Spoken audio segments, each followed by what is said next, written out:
Alright, so today I'm going to be changing out the valve springs in my 4G63 head. Right now I've got a set of Evo 8 Beehive springs and retainers in there. They're the stock ones out of an Evo 8. And they're better than the 2G springs, but they're not up to the demands that I want. I've got a set of GSC S2 cams in here, and ideally I'd like to rev the engine a little higher, and they're just not going to cut it. So I've picked up a set of Kigley Racing Beehive springs. They are the go-to spring for this platform. Kigley's a great guy, and he knows what he's doing, and they are tested and true. Now, to make this a little easier, I've got my little spring compressor bench here, which I will call Jaffro inspired, because after seeing Jaffro do several valve jobs on his YouTube channel and how well his spring compressor worked, I decided to make my own, and it works great. I do plan to modify it in the future that it could work on the car as well as here on the bench.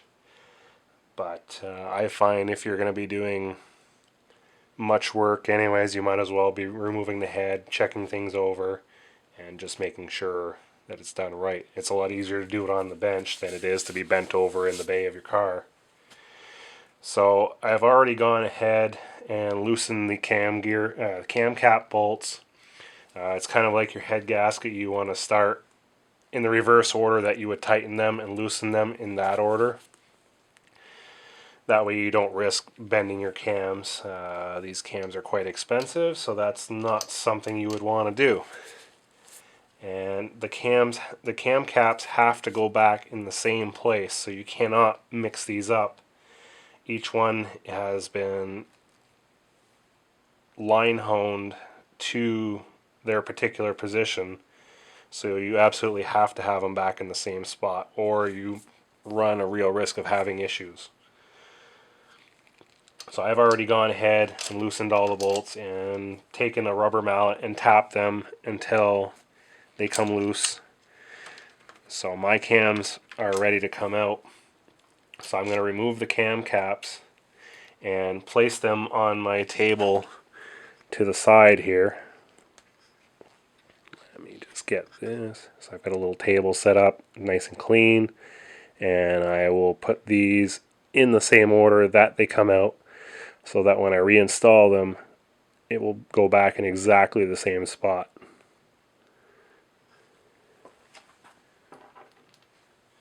So they're pretty easy to take out. Once you've loosened up, just make sure you loosen it in the proper order. And place them nice and neatly and organized, all in the same direction.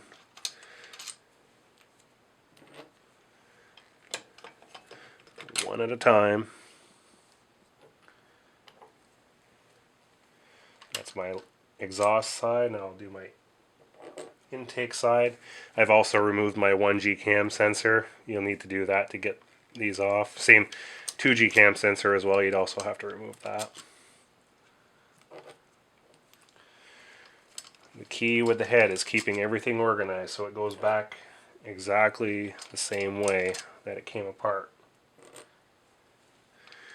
I went through this head about a year, maybe 2 years ago. Gave it a refresh, completely cleaned it out, rehoned all the valves, cleaned everything, put it back together with the Evo 8 springs and the GSC S2 cams, and it's been great. I've brought this up to 8,000 RPM. So you can see I have all my cam caps sitting there exactly in the order that they came off. And the next step would be to remove the cams themselves. So be very careful with them, and as you just see, some of the rockers might fall down into the head as you remove your cam. You'll probably want to give these a quick inspection, make sure you don't see any galling of any of the journals. Everything here looks really good. I've never had any oil issues with this motor. Everything looks perfect. So set these aside and make sure that you have the right one to go back in. It's kind of easy to identify. The exhaust side won't have a notch for the cam sensor or be tapped.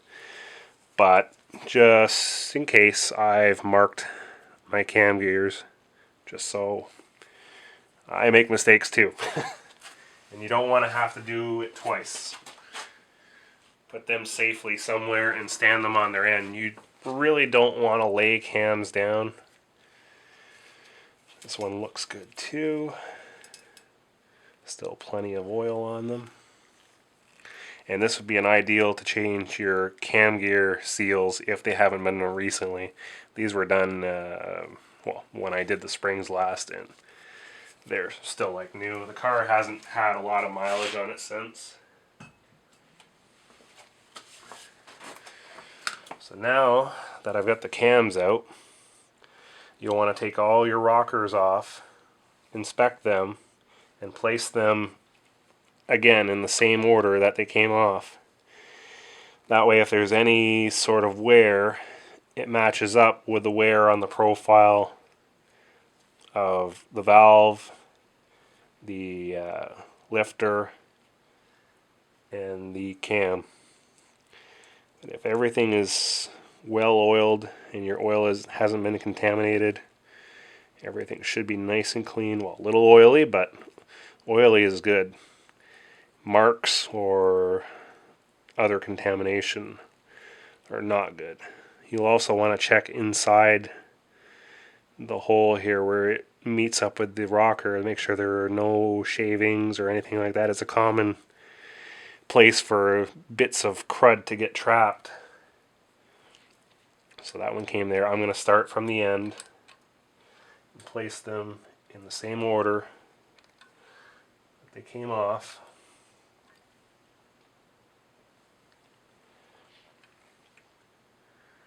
This is not a do or die situation. If you do get a cam, a rocker in a different spot, it's not the end of the world. But as far as the cam caps go, it is. You have to maintain the location.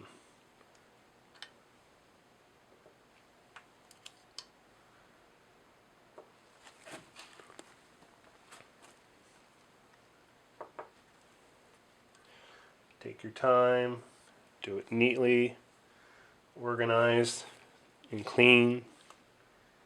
You don't want to be doing this out in the driveway where it's dusty. Dirt and dust likes to get trapped in oil, and that's the last thing you want in your motor. So as I said, organization is your best friend. Keep everything together. This is the exact order everything came off, and this will be the exact order that it goes back on the head. If you do that, you won't have any issues. So now comes the real trick to the Jafro inspired valve spring remover. This head is sitting on a piece of plastic, and it has two head bolts drilled through into it, locking it in position. And the only real tool you need besides the table is a magnet. So the first step is I bring the handle over. It slides along the top rail, and I sit it over top of the valve spring as evenly as possible. And I'm going to get my magnet in place here. And it's a little hard to do and show it at the same time, but basically I've just got to push down, and there it is, released the keepers. And I'll take my magnet and remove the two keepers and unlock the spring compressor, and release. There is one spring and retainer. So that's an Evo 8 spring and retainer. These retainers are titanium and the springs are a beehive design. I've heard the spring rate is a little bit lower than a 2G spring, but the design of these springs makes them, I guess you would say, more efficient. The spring rate ramps up higher as it compresses, and the overall weight of the spring in the retainer is a lot less, so you're able to rev faster and not have valve float with less spring pressure. That's my understanding anyways. So I'm not going to be reusing these, so I'm just going to set them aside in no particular order. If I was going to reassemble this head, say I was changing the valve stem seals, which I've already done last year, so I'm not going to do it again, I would put these in order as well, just to make sure that they go back in the same spot. But that's not the case for me. So I am just going to do these and set them aside. So one is already done. Next thing I do, move along to the next. Oops. I've got my lock arm here in place. This spring compressor also has a lock arm to make it a lot easier for the... It's not really required for the removal, but it does make it easier. I can lock it in place, and now I've got both hands free, even though I don't really need them for removing the keepers. I'm going to just keep going along, undoing the springs. So that's it. I just get it centered on the spring, push down, you'll hear it lock, and it's simple as removing the keepers. If I was going to build this spring compressor again, I would make this part out of stainless steel. Reason being, the magnet is attracted to this, and it can be a little annoying at times when it grabs onto that instead of your keeper.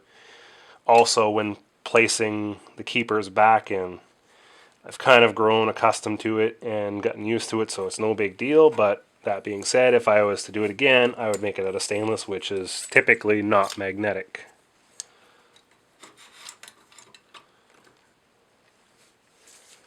So this one here, I'm not going to use the lock. I'm just going to pull down, release it, and get the keepers out. The lock really comes into effect when you're putting the new, or reinstalling the springs. It's far easier to do it with two hands than with one. And I'm taking my time here, but you can see how quick this goes.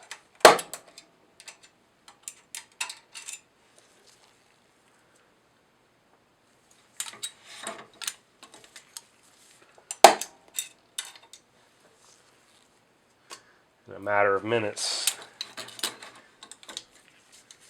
one side is completely done.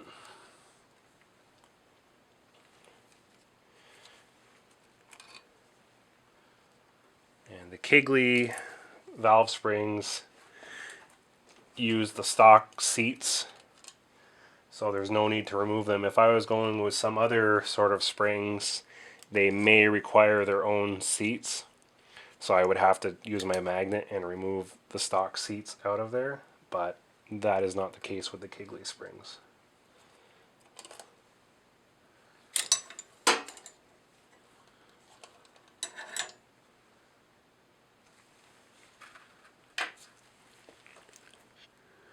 Alright, so that's one whole side removed. I'm going to give it a quick visual inspection, make sure all the valve stem seals look good. Like I said, they were changed last year. There should be no issue. Check over all your journals, make sure everything is nice. Everything should be well oiled. You shouldn't have any scoring. And in my case, everything looks good, so I'm just going to give this a quick cleanup, and then I'll grab the new springs and start installing them. So these are the new Kigley steel street valve springs for the 4G63 compared to the Evo 8 OEM valve springs. Take one out of the package here. Steel retainer. So they're a little bit shorter. It looks like the spring diameter may be slightly stronger. I believe these are supposed to be 85 pounds of seat pressure, if my memory is correct. I should get out my little scale and measure one to see the weight difference. But again, these are tried, tested, and true to be one of the best springs on the market for a street car. So I'm going to rock it. Alright, so I've verified everything around my valves looks good. All the seals are good. I don't recall having any leaks. I looked in the ports before, or when I took the head off, there was no sign of oil leaks. You usually see a little oil running down around the valve stem inside the port if your valve stem seals are bad, and of course that turns into oil leaking down into the combustion chamber, which then turns into smoke at idle or startup or various other points. Usually it'll be at startup or after the car is idled for a while. You'll step on it, you'll see a little puff of smoke. It just means a little bit of oil is seeping down around the valve stem seals, and that's pretty normal for these cars. My car's 20 years old now, so that little piece of rubber in there has seen a lot of use, and I changed mine a year or two ago, and I don't think in this head they were ever changed before that. The car's got about 154,000 miles on it, so they were well due. Alright, so installing the springs is pretty much the exact opposite of what I just did, although like I said, the lock on the spring compressor comes in to play here. So we'll sit the spring down onto the seat, make sure it's well centered. You can feel it's on there. We'll put the retainer over the top of the valve.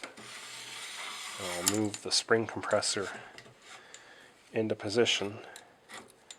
Now, I'm expecting this to have a little more resistance than the OEM, or the Evo 8 OEM springs rather did. So there, I am down into position,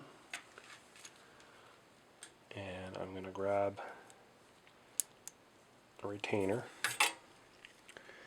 And what I like to do is I put the retainer on the front side. I'm a little rusty at this. I haven't done this for a little while. But use your magnet, put your retainer around the front edge of the seal, or the retainer. And I need to grab a little screwdriver, actually. I forgot that.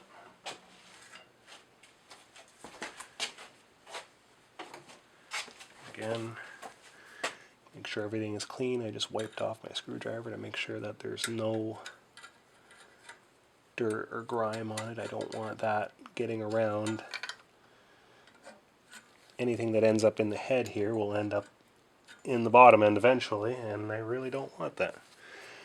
So I take my screwdriver and just kind of spin the keeper around the valve a little bit. And I'll grab the next keeper. They have one direction that they go. There's a little locking mechanism at the top that goes up.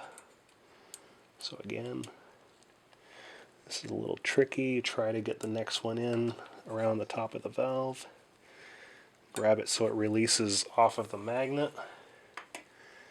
Make sure they're both in and around the retainer, and then just release the pressure. Installed. when I'm not rusty, this goes very fast. And of course, doing video slows things down too. I want you guys to see that it's not that complicated of a job. If you take your time, be organized, you can save yourself a few bucks. If anybody likes to do a little fabrication, the valve spring compressor bench here wasn't very difficult to do. A little bit of welding skills and fabrication skills, and you've got a nice valve spring compressor table that's going to last you forever. Some people ask me, why did you build that? Are you really going to work on that many heads that you really need this tool to do it? And the answer is probably not. But I probably have as much money into this table as the Eurosport tool has, which you have to bolt to the cam cap holes. You do 2 valves, and you have to unbolt it, move it over, do 2 more, unbolt it, move it over, wash, rinse, repeat. It's just slow, and I like to build things. After seeing Jaffro use his, I just had it dead set in my mind that this was the way to do it. So again, get the first keeper in place and attempt to rotate it around. That one there didn't go where I wanted it to. I believe I'm not quite, if you're not quite centered on the spring, then the valve will be a little bit crooked in the keeper, and it's a little bit harder to get your keeper in there. Again, like I said, if I was doing this again, I would have made the tool out of stainless.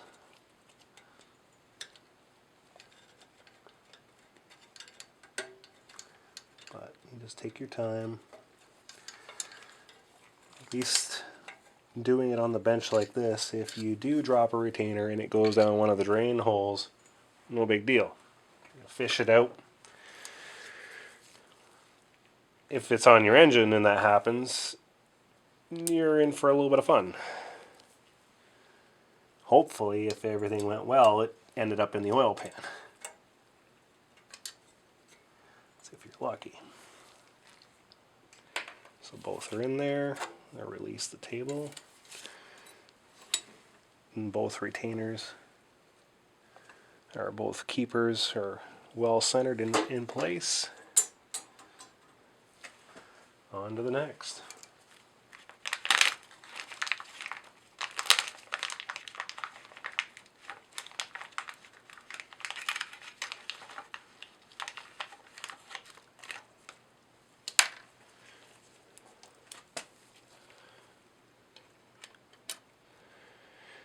It's not a hard job, it's just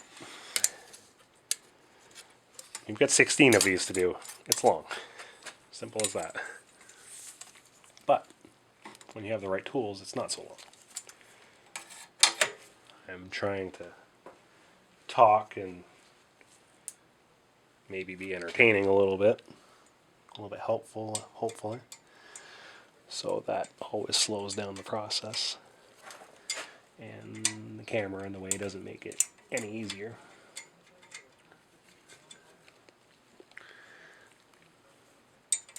Sometimes you can try holding the magnet at a different angle.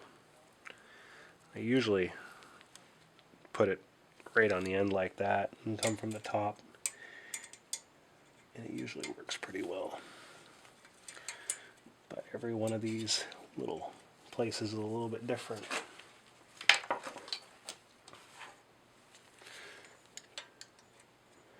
So this one here, I'm going to rotate the other way around the valve.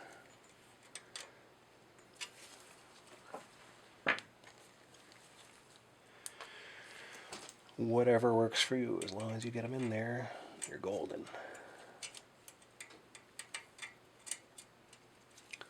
See, that one didn't go. Sometimes if one doesn't go and it falls into the wrong spot, you'll try to get it out and you'll pull the other one out. But if it does, you just do it again. No big deal. Alright, I'm going to try to get a good close-up of installing one of them here for you. Bear with me.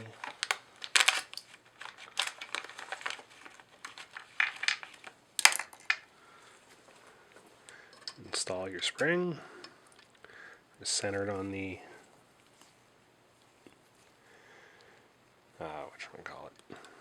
seat. There. Set the cap or the retainer on place. Bring the spring compressor over. Make sure we're nice and centered. Push down. Oops, that's just the head moving a little bit. There's quite a bit of pressure pushing down on that spring, so it's kicked the head over to where the bolts are locked into the table. The holes in the table are a little oversized for ease of manipulating it around.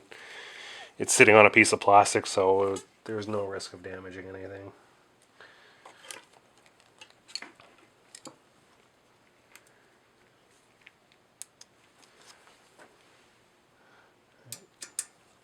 Trying to make this as easy to see as possible.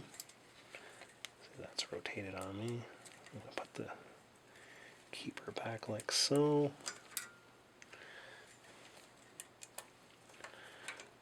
You can kind of feel when it gets in the right spot even without seeing it after you've done it 30 or 40 times. Take the screwdriver, rotate it around to make room for the next one.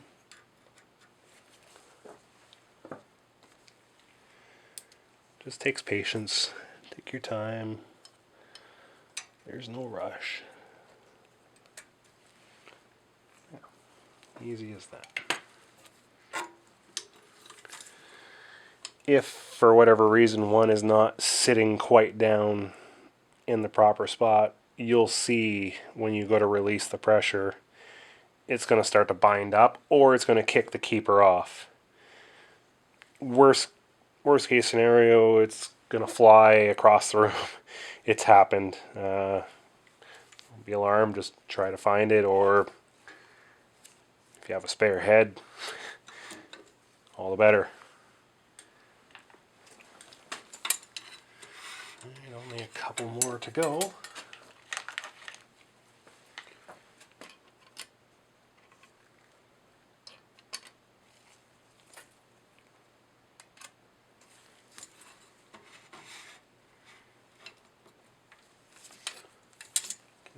Make sure we're centered.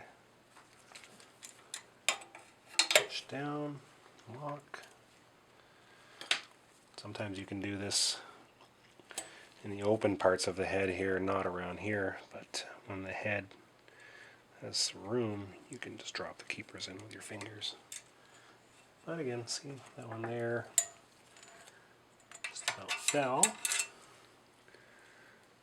but it can be done. I've done it before. Not this time. See, that one fell down inside the head. It's not what you want to have happen when the head is on the car.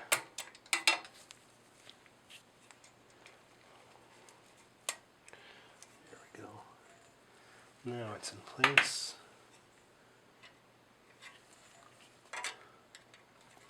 Push it around. Make room for the next one.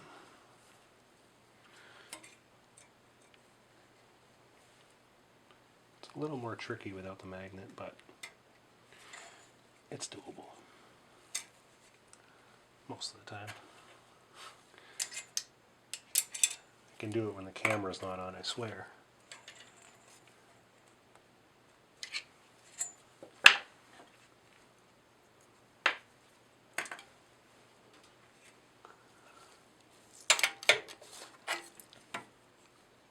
Nope, that one didn't go down low enough. have to reset.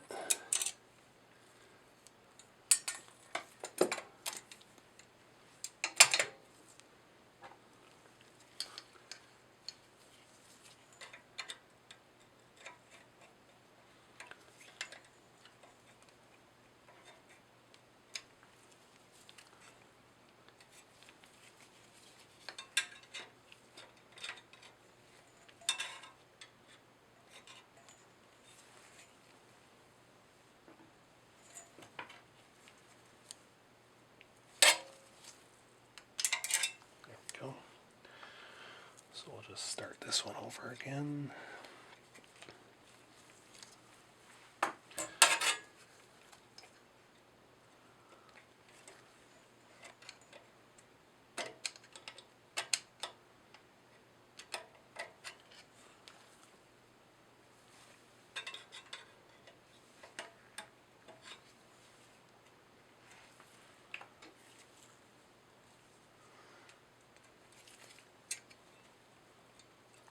There we go. Done.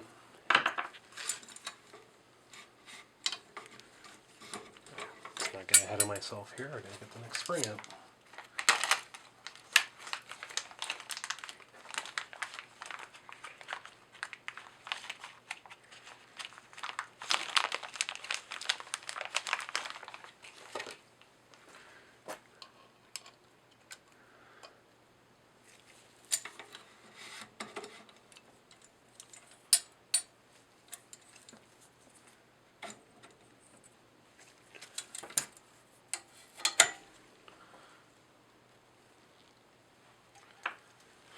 I can definitely tell these have a little more seat pressure than the Evo 8 springs. Takes a little bit more force to push the handle down.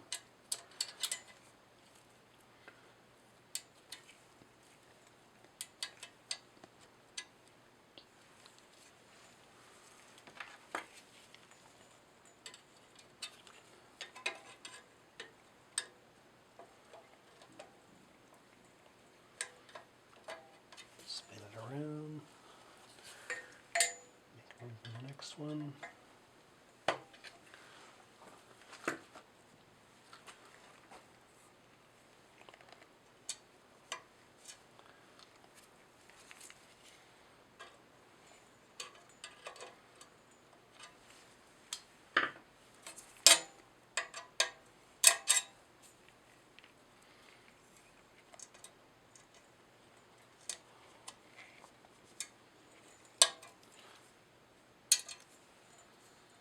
They do fight you sometime, but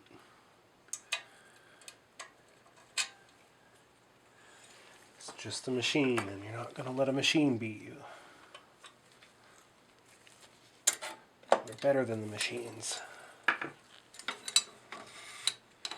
Machines are supposed to help us, not fight us.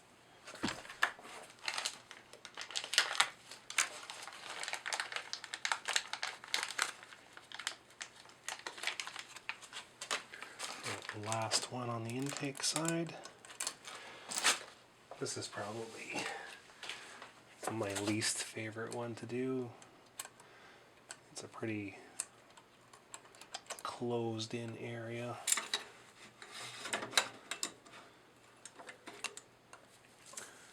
But we'll get through. If all works out well, you should have the right amount of keepers. If you don't, you've got to find them. You really don't want some little piece of hardened steel floating around inside your engine where it shouldn't be. There. All 8 intake valve springs installed. Now once the springs are all installed, I've got a little chunk of aluminum here I usually take and just give them a little tap. The aluminum won't damage the valve, And if the keeper is not completely in place, it's going to help set it in place. You don't need to really jam it into the table. It's just a little tap.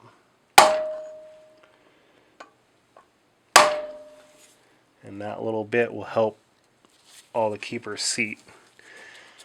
If you look it all over, all the keepers should be at the same height within the retainer. And if that is so, then that's one side done.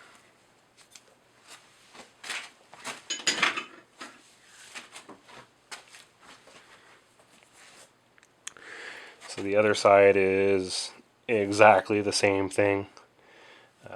There's no difference between the springs between the exhaust and the intake side. Procedure is exactly the same.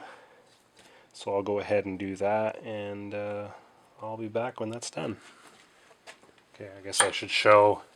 I just pulled the two stock head bolts out. They're just literally sitting in there. So simply turn the head around and drop the bolts into the holes on the other side. And they should drop in place, and now we're locked in the correct spot to do the exact same procedure once again.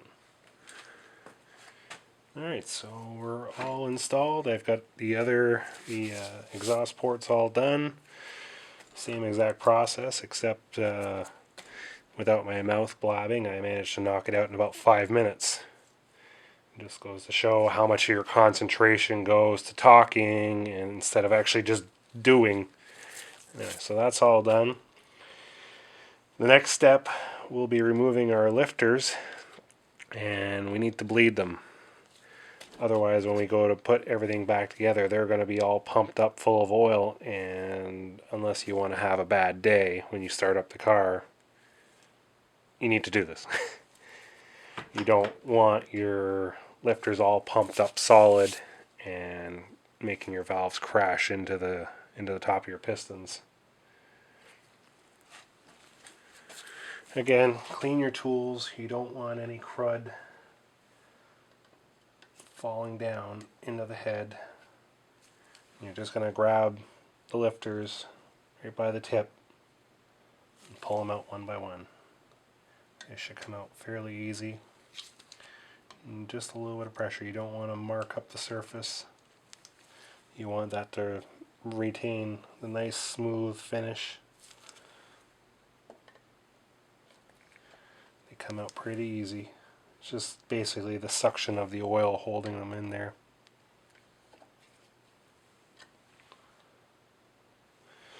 These are 3G lifters, which not 3rd gen Eclipse, but 3rd revision.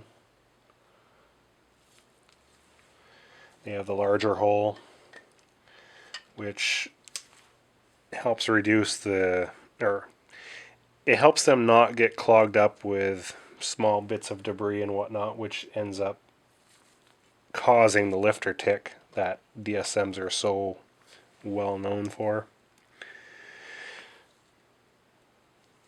But they do have a downside. When you're trying to rev really high, they can bleed off too much oil in the head and cause low oil pressure in the head. So some guys recommend, if you're going over, I believe it's 9,000, to run the stock 2G lifters. They have a slightly larger hole than the 1G lifters, but not so small that they cause the ticking issue that the 1G lifters do.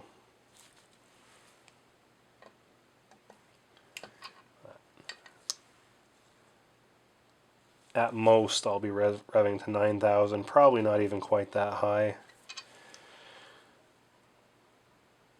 I just basically like knowing the fact that my head can handle the RPM if I want to. I'll also be installing a Kegley Racing HLA on this head, so that will help keep the oil where it needs to be as well.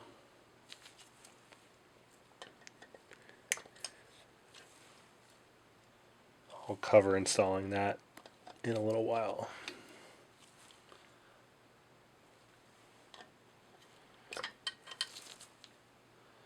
So there, those are all out.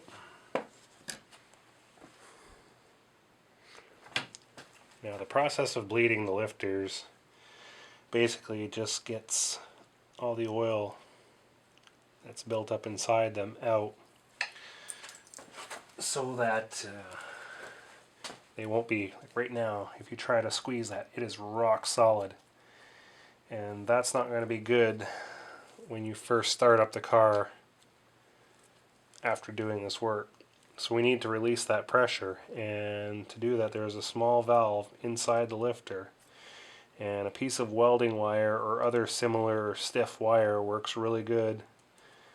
You'll poke the wire into the opening and you'll feel it'll go in fairly far. Here I am, about 2 inches, maybe an inch and a half. There's a small hole.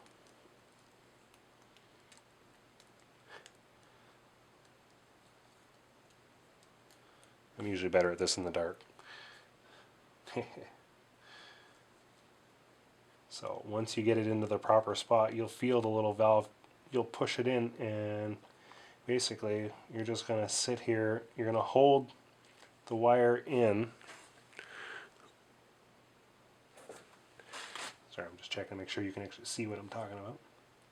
Hold the wire in, holding the valve open, and with your other two, your thumb and finger, compress the lifter, and you see all this engine oil coming out. And you'll keep doing this until there's really not much of anything coming out. And when you're done, you should be able to compress the lifter with your thumb. There may still be a little bit more in there. It's not crucial to get it all out, but if you can get the majority of it out. It's about 40 degrees out here, and I've got 50 weight oil in here, so it's not the easiest to get out. So once that's done, we'll set that one aside and go on to the next one. Again, this one is rock hard. Find the valve.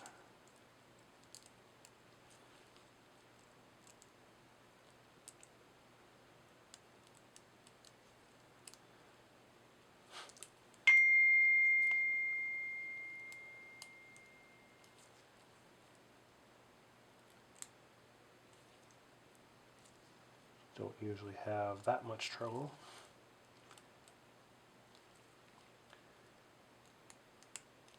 Some of these are a little tricky. I think my wire may be a little on the big side. There we go. Didn't have quite the right bend on it.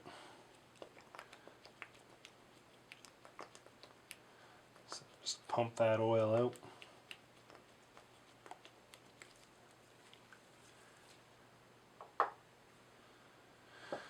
And like before, wash, rinse, repeat. Keep doing this till all 16 of them are done. It should be easily compressible with your thumb. If you can see there, there's a little more in there. It didn't feel empty. Now it's easily compressed. It's okay. So it's not necessary to get all the oil out, but it can do this. Get the majority out. Sometimes we can go run down and silence here. Bunch comes out. Just check, make sure the swish very easily. It's a nice job. Use the best gloves. And not like I just really get a little dirt on his hands. But press this. It's more, I'm not beating my hands very much as the wife's not making me getting single dirty. So, happy wife. Something like this. But something like this, huh? There we go. We'll practice in the hole. Goes a long ways. We've never done now. Just have right handle it. And don't drop the lifters off the table. Kind of keep going.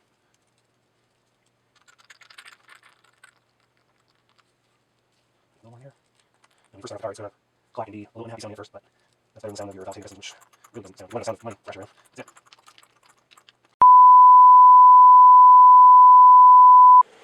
Alright, so seeing as my camera decided to run out of battery, I finished cleaning up the lifters last night. Bled all the oil out of them, gave them a good cleaning, and so now they're ready to go back in the head. So as I said before, you want to make sure that the lifters can easily compress, just like so, and if that's the case, then you can simply drop them back into the bores for them. No particular orientation. It should slide in nice and easily, no resistance.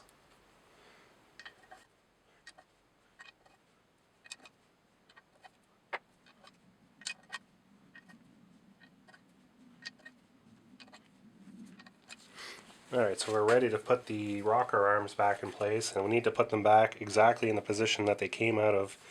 I've oriented the head back in the original position I had it so that everything on my table lines up exactly the same. And at this point I like to put a little dab of assembly lube on top of each valve and on top of the lifter, just to make sure everything is well lubricated on the first startup. You don't want dry metal on metal at any point in the engine. Doesn't take much, just a little bit. Being that it's assembly lube, as you can see, is kind of sticky and stringy, it also kind of gives a little bit of an effect of helping hold the rocker arms in place while you put the cams back in.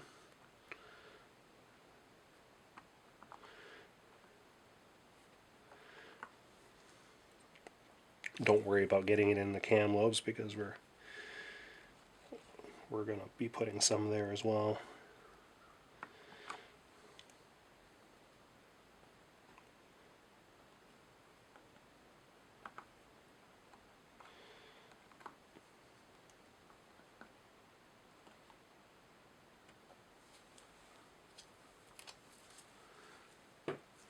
Alright, so as mentioned, put these back in exactly the way they came out.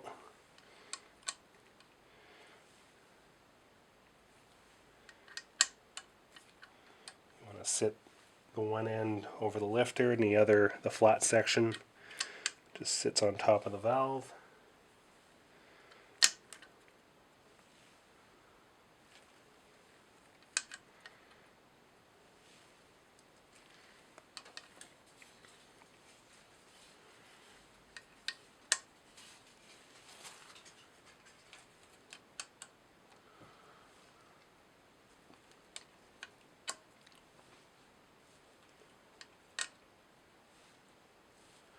There's no little indent or anything, they just sit there. It's the cams that basically hold them in place.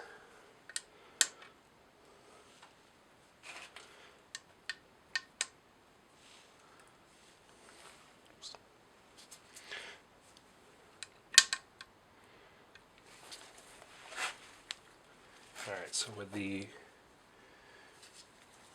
rocker arms in place, now I'm going to add a little assembly lube to each roller.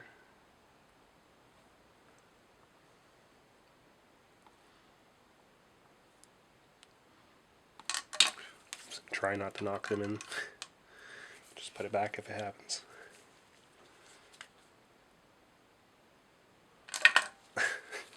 Of course.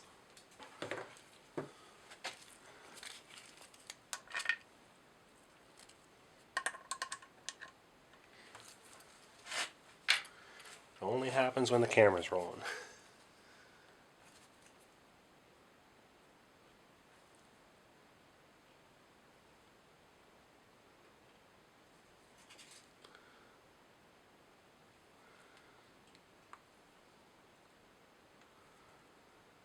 You could use motor oil as well, but this assembly lube has that nice stickiness so it stays in place. So I'm also going to go through each journal for the cams. Again, Try not to knock everything out of place.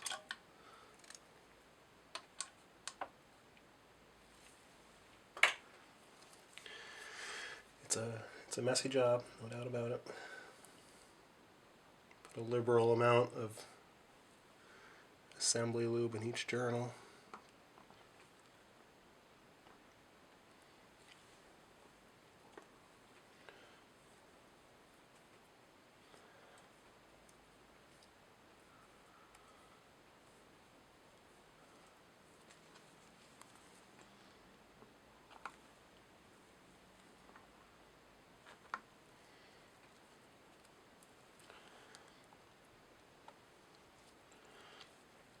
If you're going to be doing any work on your motor, do yourself a favor, buy a bottle of this. It's like $10 and it'll last you a long time. Far better than motor oil. This is the Permatex Ultra Slick.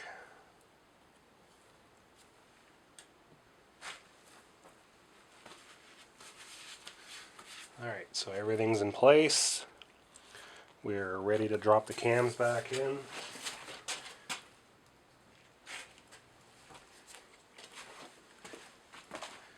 Exhaust on the exhaust side. I'm going to orientate my dowel pins to be straight up and down, just for ease of when I go to do the timing, it'll already be in place.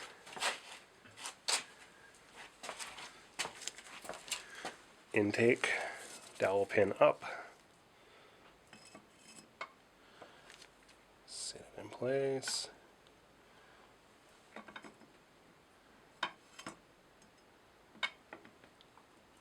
It'll find a spot where it kind of fits between all the rockers. Once again, more assembly lube. Just go down through.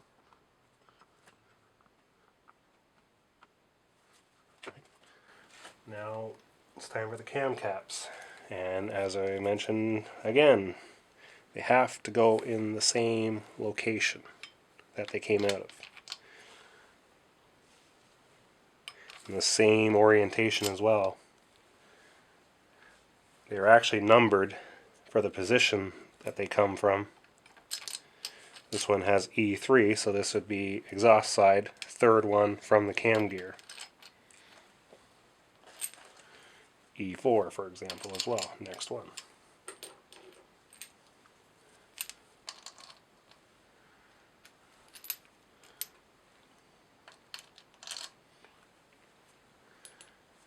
Same procedure on the intake side. These are labeled I1 through I6 or whatever it is. Also make sure that your cam gear seals are in the proper position when you do this. Just want to verify the exhaust. It's easy to get distracted when you're trying to film.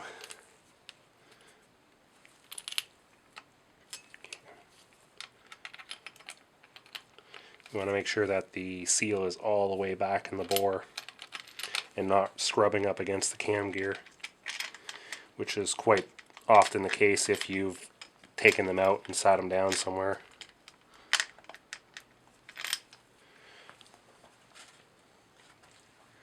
I2,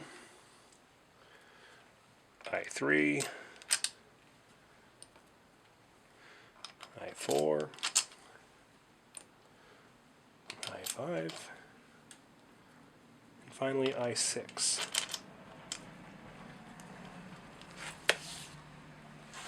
Okay, so your cam caps are torqued down in a similar sequence to your head gasket. You have to do it in the proper order so that everything lines up straight. The torque spec is 14 to 15 foot-pounds, which is not very much, so you'll want to make sure you use a small 3/8 torque wrench. I usually like to take just an impact driver and just start the bolts in gently. I'm not putting hardly any pressure on them, just to get things snugged up a little bit. You could do this by hand too, but this is just much quicker.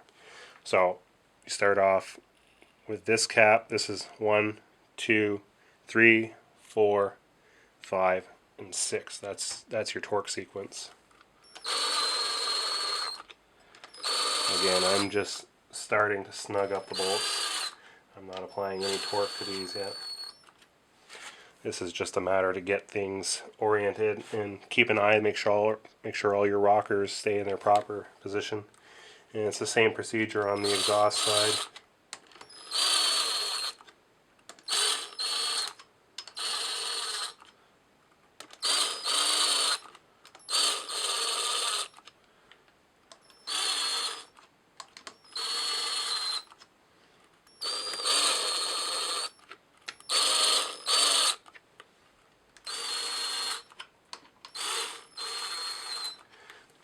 Personally, I feel you're better off to grip, because the cams are gonna put pressure on the springs, and if you try to just torque down the first one right off, I feel and say your spring over here, this lobe is pushing down on the spring, this end isn't going to want to push up. So I feel it's better to snug all your bolts in the proper sequence, get the caps down to where they're supposed to be, then follow through with the torque sequence.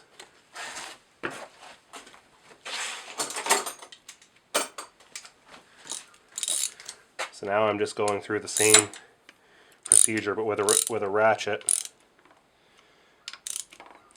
just bringing them down into position. I'm not applying any torque yet. I just want to settle everything into place.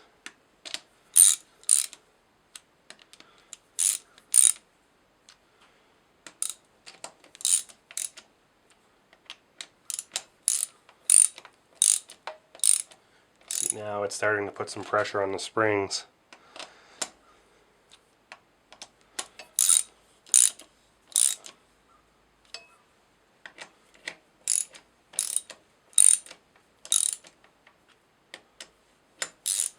"14 to 15 foot-pounds is not very much pressure.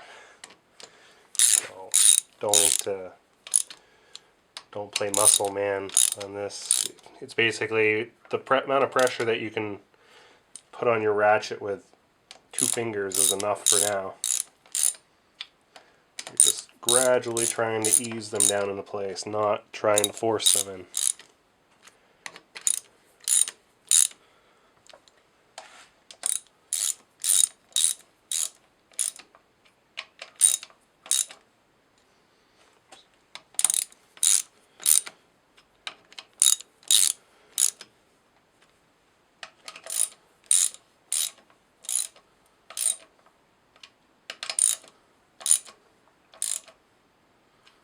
Okay, so now once we've got that done, I'll get out the torque wrench. Alright, so I don't believe anywhere it says that you have to torque these down in multiple stages, but I feel it's better to do it in 2 stages. That's what I've always done, and it's worked out great for me. So right now I've got the torque wrench set at 7 foot-pounds. And we'll just go through in the proper torque sequence. And go halfway.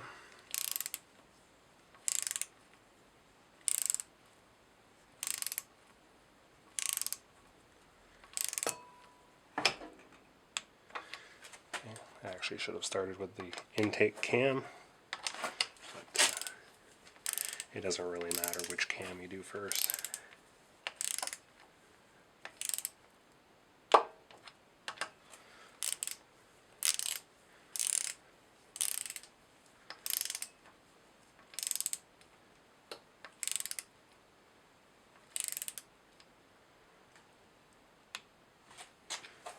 Go.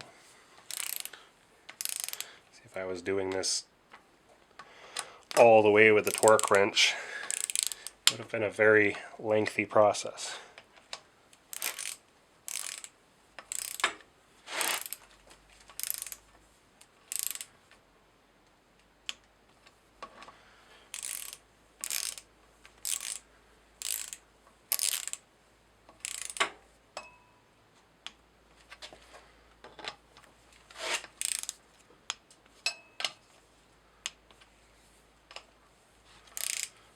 already long enough.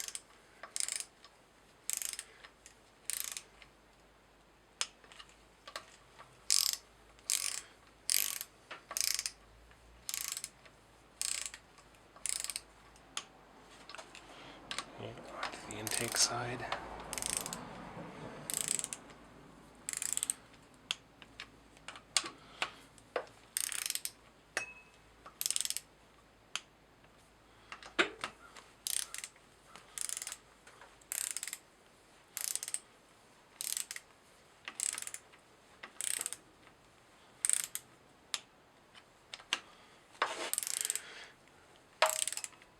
You can hear everything's settling into place.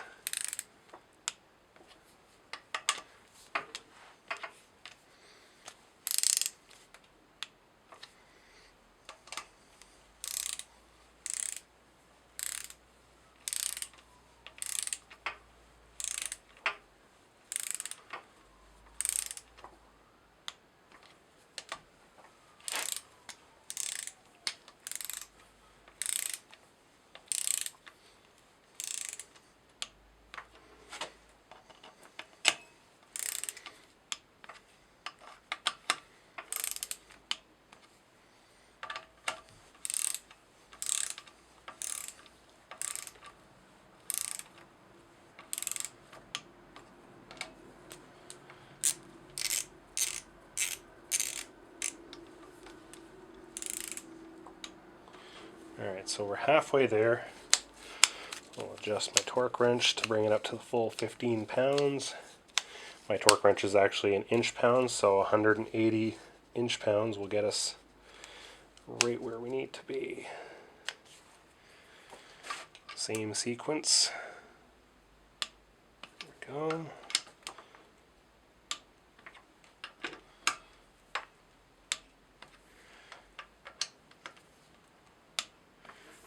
You really don't want to over torque these because it'll be a soft aluminum cap on a hard steel cam and you'll have all sorts of fun.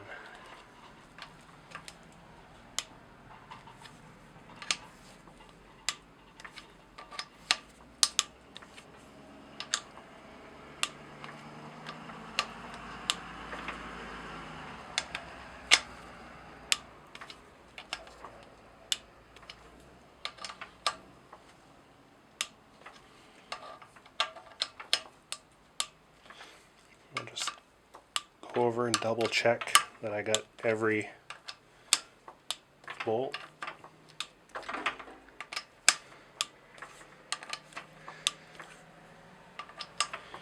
Any bolt that resides inside the engine is not going to end well if it comes loose. So you're better off now to spend 5 minutes just double checking than doing it all over again and repairing something. This one's a little bit loose. There we go.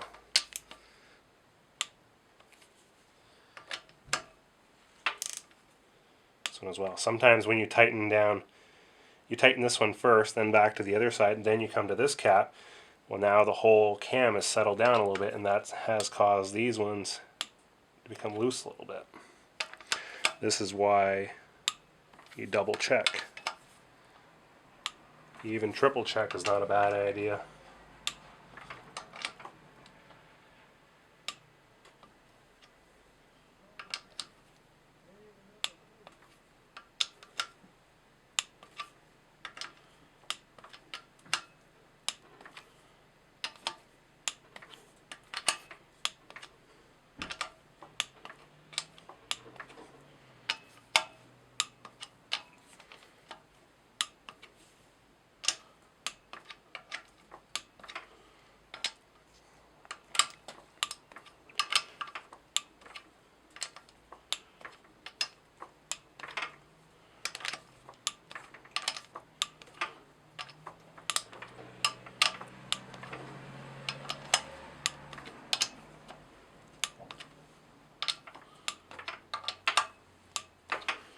Alright, all torque down. Always remember to release the tension on your torque wrench if you leave it tension, it can, and it sits for a long time, it can affect the torque value. The last step to this is to apply a little more assembly lube on the cam's lobes themselves. Again, you don't want a dry start.